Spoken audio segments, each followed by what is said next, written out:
So டெஃபினட்டாக வந்து exercise மட்டும் பத்தாது, எக்ஸசைஸோட சேர்த்து நம்ம டயட் பிளானும் ரொம்ப ரொம்ப முக்கியம். ப்ராப்பராக வந்து டயட் பிளானை வந்து ஃபார்முலேட் பண்ணி அதை ஸ்ட்ரிக்டாக ஃபாலோ பண்ணுறது மூலமாக மட்டும்தான் நம்ம வந்து கண்டிப்பாக வெயிட் குறைக்க முடியும்.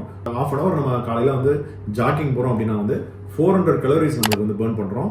பட் அது ஈஸியாக வந்து நம்ம 2 ஸ்வீட் சாப்பிட்றது மூலமாக காம்பன்சேட் ஆயிரும்.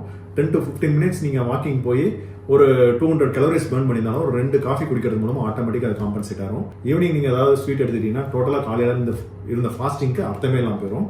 அதனால் ப்ராப்பர் டயட் பிளானிங் வந்து ரொம்ப ரொம்ப முக்கியம்.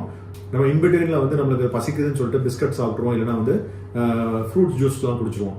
ஃப்ரூட் ஜூஸில் பார்த்தோம்னா நிறைய வந்து ஃபைபர் கண்டென்ட்லாம் போயிடும்.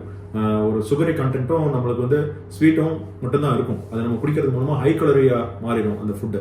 ஸோ அப்போ ஆட்டோமேட்டிக்காக வந்து எனர்ஜி எக்ஸ்பெண்டிச்சர் நம்ம என்ன பண்ணியிருந்தாலும் அது காம்பன்சேட் பண்ணி விட்றோம். ஸோ அதனால இந்த மாதிரி ஸ்வீட் ஃபுட்ஸையும் இன்பிட்வீனில் நம்ம எடுக்கக்கூடிய இந்த பிஸ்கட்ஸு, இந்த ஜூஸஸ் இதெல்லாம் அவாய்ட் பண்ணிக்கிறது ரொம்ப நல்லது.